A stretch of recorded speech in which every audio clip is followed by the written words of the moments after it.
going? What we doing? Where we going? Where we going? What we doing? Where we going? Yeah. Hey, fly, it's almost 7 p.m., so what's the move? I don't know, dude, but I've been thinking playing cool tunes. Something with the indie vibe, local rhymes too. I think I got the perfect place that we should slide through. In the sticks with the bricks mixed with the underground flavor. Probably find Zay there, pushing all the hottest live music. That's a fact. Got promotion. All of that. Dang, sound like Backwoods Ave. Hey man, y'all already know what it is. And the sticks, bricks, big sweat, underground flavor. You know it's Zay Woods. We here on the Backwoods Ave. I got a special guest in the building. Shout out to a dope artist, man. I'll call him Zeke, but y'all know him as Isaiah Templeton. What's up, what? Thank you for being here, man. I appreciate that. Thank you for having me. Oh, no problem, bro. Yes, no sir. problem, bro. You got a lot going on. This Life Project. Nice. You got the This Life concert that Yes, just sir. happened Yes, over sir. the week, man. You got a lot going on. So, Yeah, man. how do you sleep? I don't. I'll sleep when it's all over. But you know, right now I'm just grinding. We do what we got to do. So you taking naps? It's Yeah, just man, I'm nap taking time. naps. We don't really sleep.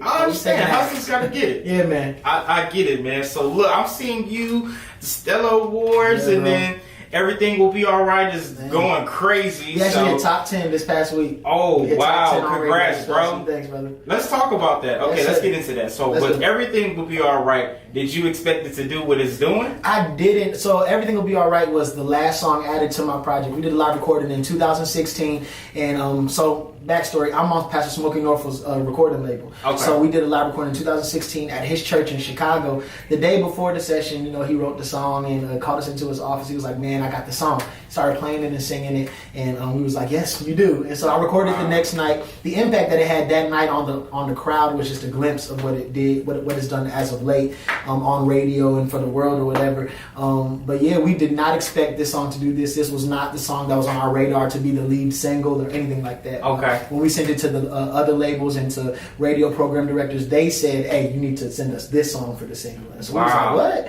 And so we sent that one, of course, you know, just trusting their wisdom, and they were right. And they was right. It's been amazing. Like I said, it's top 10 now.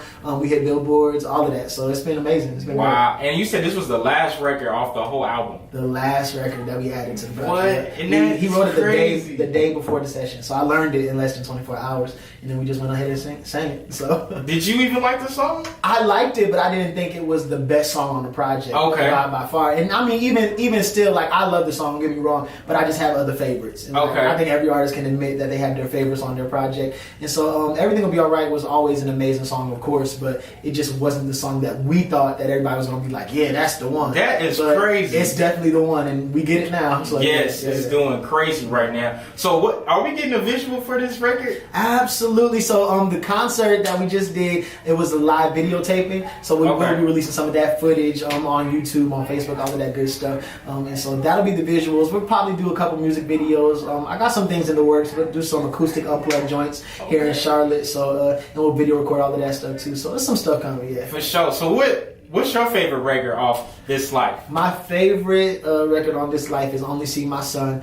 It's based off of a sermon that my Pastor Shamari White at Have Life. Shout out. Yes sir. You know, it's based off a sermon that he preached where he was just saying, you know, a lot of people hold their own past sins and past mistakes and all that stuff over their own heads, and they struggle with guilt and shame. But he was saying when God looks at you, He doesn't see your sin; He only sees His Son, and He sees the finished work of Calvary and all of that good stuff. So it's all covered, so you don't have to live in guilt. You don't have to live in shame anymore. Just forgive yourself because God has already forgiven you anyway. Absolutely. Yeah, man. I would say my favorite is Head of My Life. Yeah, church. That's like that's like repeat. Like Yes, sir. I'm like, nah, rewind that back. I Yes, got it. sir. Yes, You know sir. how you driving somewhere Uh-huh. and you like, nah, I gotta rewind this Yeah. song, and you turn it up and act like it was. Yeah, this is one of them type records. So, Yeah, yeah, man. I love that song. And the night of the session, that song actually got stuck in the house, and we couldn't let it go. So it was a good thing we did it last. Yes. But yeah, so yes, that's another crowd favorite for sure. Is that gonna be the next single, or you don't know That's yet? definitely the next single. So don't tell nobody. You the first. You know, I'm giving that to y'all first. Getting exclusive, baby. That's got what I that like. first. But the second single will be released this summer, and it will be Head of My Life. So yeah. For sure, man. So what's next? Are you already working on the next album? I'm or- writing already for the next album. I have 3 more projects on this contract on Pastor Norfolk's label. So I'm already writing. I'm already planning. Wow. Have some concepts in my mind as well of the next projects projects and things like that. So yeah, stay tuned. Keep it locked. We got some more coming. Okay, so let's rewind a little bit. Yep. So what got you into singing? Did you grow up in that type of environment? I grew up in church. My mom was over the children's choir, so I didn't have a choice to go and be a part of the children's choir. So I started at a very, very young age. Kind of like me. Yeah. So I just grew up singing in church. But it was about 8 years old when I actually realized I had something. And so I just kind of followed it. I did my first solo in church at 8, and kind of seeing the crowd's response and all that stuff, that kind of encourages you a little bit. And so I just followed that. I was always heavy into athletics. I played football, baseball, basketball, all of that.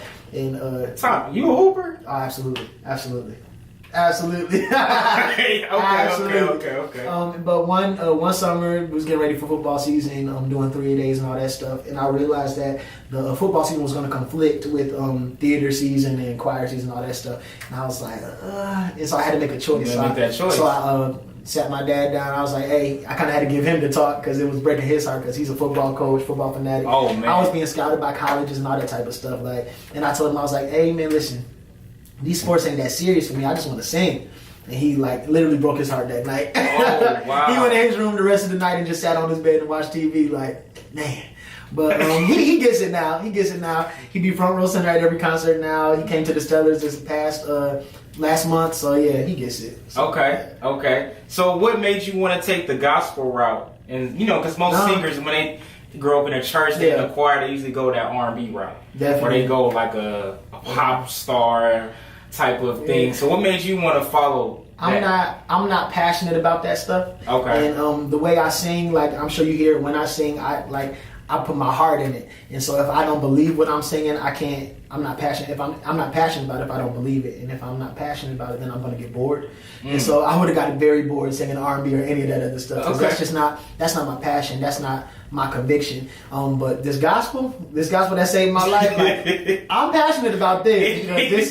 This got me on the straight and narrow. This got me right. And so I can sing about this all day, all night. I can sing about this forever. There's a song that says I can sing of his love forever. And literally, I could sing of his love forever. And you know what? It hits different when you're going through stuff. It's so different. I'm sitting there crying and stuff, man. and you feel like a weight lifted off of you. Absolutely. So, and one of the lessons Pastor Norfolk taught me when he first started mentoring me, he said, "What comes from the heart will always reach the heart."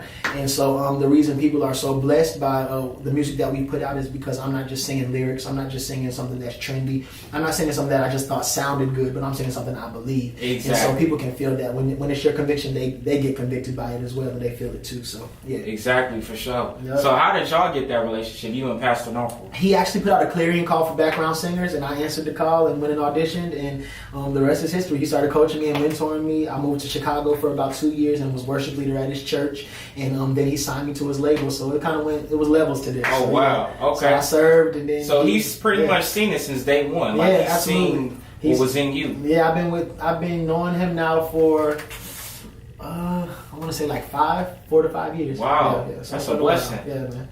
Wow, Yeah, man. You doing a lot. I really don't. I don't get it. It's like, how does this man. man sleep? You got so much going on. Listen, doing his will is like the food I eat, so it energizes me to keep going. Absolutely. I don't get tired. So what advice would you give for up and coming artists with any genre I would say trying to make it? Yeah. I would say just don't rush the process. Don't cut any corners. Don't take any shortcuts. Because everything is necessary. Every process. Serve while you can. Learn while you can. Glean while you can. And then when it's your turn, you'll be prepared. So don't rush the process. Don't cut any corners. Right. No shortcuts. Just go through it. Go through it. All and hustle. I promise it'll be worth it. Anything that's rushed ain't worth it. But anything you gotta wait for is always worth it. And I always get this analogy too when people ask me stuff. I'm like, you got to ask yourself, do you want to be microwavable or do you want to be soulful? Yeah, put me in that crock pot. I need to be in that crock pot. Slow cooking. Make it tender. You be exactly. Because we live in that microwave society. It's like, everybody wants to quit. And it's like, you got to put in that work. It takes time. You got to slow cook. Absolutely. You're going to have some pain through it. It's not going to be easy. It's going to be times when you cry. You can go get them muscle implants. Or you can go get in the gym and get the real ones and have the strength to go with it. So yeah. Exactly. That's all that is. And I got to ask you this question. What's up? So what would Isaiah rolling the dirt say to Isaiah now? This life. What would rolling the dirt say to this life? Keep being you.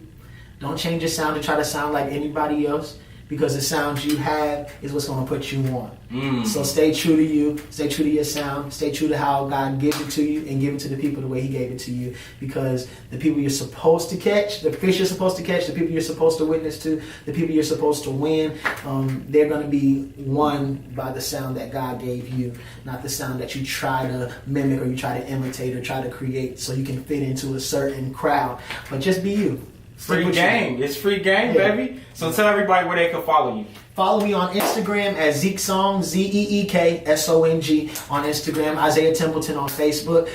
And are you team follow back? I'm definitely team follow back. If your page ain't crazy. Now, if your page crazy, I'm not gonna follow you back. If your page private, I'm not gonna follow you back. But if you public and you cool, we can follow each other. You for sure. Make sure y'all follow me at Zay Woods, then Z-A-Y Woods, D-E-N, man. It's the Backwoods Ave. Shout out to Isaiah Templeton. I'm glad to be on the Ave. I appreciate you, dog. I appreciate that, man. So look, make sure y'all subscribe, tune in. This episode is crazy. Make sure y'all share on everything. Make sure you subscribe to us on Apple Podcasts and our new YouTube channel, The Backwoods Ave, man. But I appreciate you, my brother. No doubt, brother. Thanks for having me, man. For sure, definitely. We out.